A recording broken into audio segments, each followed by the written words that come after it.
Hello दोस्तों, आप सभी का स्वागत है मेरे यूट्यूब चैनल में। हम पढ़ रहे थे अपनी क्लास हिंदी की, हिंदी पढ़ना कैसे सीखे। क्लास नंबर है आज हमारी 12वीं, जिसमें हम सीख रहे हैं हिंदी को जीरो लेवल से किस तरीके से पढ़ना है और जीरो से हीरो कैसे बनना है। जो भी बच्चा मेरी क्लास ले रहा है वो ध्यानपूर्वक आज की क्लास देखेगा, क्योंकि आज हम करने वाले हैं आ की मात्रा वाले शब्द। आ की मात्रा वाले जितने भी हमारे शब्द मैंने बताए थे आपको कि आ की मात्रा कहाँ लगती है और उसे किस तरीके से पढ़ा जाता है, वो आज मैं आपके सामने एक्सप्लेन करूंगी। मैंने ये आज स्टोरी लिखी है, 3 भाग है हमारे। 3 भागों में हमने अलग अलग बताया कि आ की मात्रा कहाँ लगी है और कौन कौन से शब्द लिखे हुए हैं। तो मैं आपको बताती हूँ कि हमारे जो आ की मात्रा वाले शब्द हैं, अगर लिखते हैं तो उसे किस तरीके से पढ़ेंगे। मैंने आपको बताया था, पहले एक बार एग्जाम्पल बता देती हूँ। जैसे ये था ना हमारी बड़ा, क्योंकि छोटा अगर होता है, छोटे आ में तो कोई मात्रा ही नहीं होती, इसमें तो कोई मात्रा नहीं होती। जो हमारा बड़ा होता है उसमें क्या आता है, हमारा आ का डंडा। और जब आ का डंडा किसी में लगता है तो किस तरीके से पढ़ते हैं वो आज मैं आपको बताऊंगी। जैसे कि ये लिखा है ना प्लस आ का डंडा, तो क्या बन जाएगा, ये ना बन जाएगा ना हमारा, ये ऐसे। और अगर इसके आगे कोई भी शब्द लगा दो, माँ लगा दो, अगर माँ लगाए तो हमने ये क्या बन गया हमारा, ना पे आ का डंडा माँ, नाम। इस तरीके से ये सारी स्टोरी मैंने दे रखी है। इसी तरीके से हमें पढ़ना है जोड़ जोड़ के। इस बच्चे को नहीं आता है वो मेरे साथ प्रैक्टिस कर सकता है बोलने की। जैसे कि हमारी हेडिंग लिखी है रा पे आ का डंडा रा, जा पे आ का डंडा क्या बन गया, राजा। फिर क्या है, और उसका महल। स्टोरी की हेडिंग क्या है हमारी, राजा और उसका महल। आगे बढ़ते हैं। एक राजा था।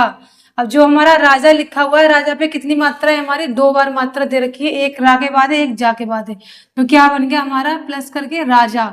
था पे भी हमारा आ का डंडा लगा है तो क्या बन गया, था। इसके बाद है रा पे आ का डंडा जा पे आ का डंडा क्या बन गया, राजा का नाम आदर था। अगर अभी किसी भी बच्चे को दिक्कत आ रही है तो वो ऐसे पढ़ सकता है। जैसे कि ये लिखा है ना, राजा का नाम आदर, ये आदर लिखा है। अगर आपको ये पूरा पढ़ने में दिक्कत आ रही है एक साथ, तो आप कैसे पढ़ सकते हो इसको, आ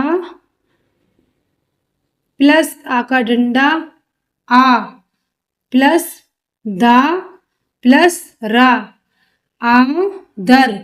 क्या बन गया पूरा, आदर।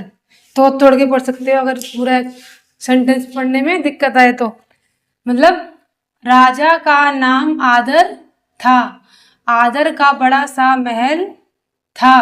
पहले आप छोटी छोटी चीजों को पढ़ो, फिर बड़ी बड़ी चीजों को, फिर पूरा सेंटेंस पढ़ने की कोशिश करेंगे बाद में। जैसे कि ये क्या लिखा है, महल का लाल रंग था, मतलब महल का लाल रंग था। आगे बढ़ते हैं। महल के बाहर एक बड़ा बाग था, बाग पर हरा भरा घास था, घास पर लाल लाल टमाटर था। राजा आदर समझदार था, राजा आसन पर बैठा था। जो ये हमारा पूरा पैराग्राफ था, इसमें सिर्फ आ की मात्रा वाले शब्द लिखे हुए हैं और कोई सी भी मात्रा मैंने नहीं लगाई है, ताकि आपको पढ़ने में दिक्कत हो या कंफ्यूजन ना आए। क्योंकि सिर्फ ये बड़े ए और ये एक दो जगह लगी हुई है और कहीं नहीं लगी है। आगे बढ़ते हैं। कहानी हमारी सेकंड भाग है हमारा बाजा और गाना। इसमें भी क्या लगे हमारे आ की मात्रा वाले जो डंडा होता है, वो मैंने लगा लगा के सारे शब्द बनाए हैं इस स्टोरी में। पढ़ते हैं। बा पे आ का डंडा बा, जा पे आ का डंडा जा, बाजा और गाना। राजा आदर का एक भाई था, भाई का नाम राघव था।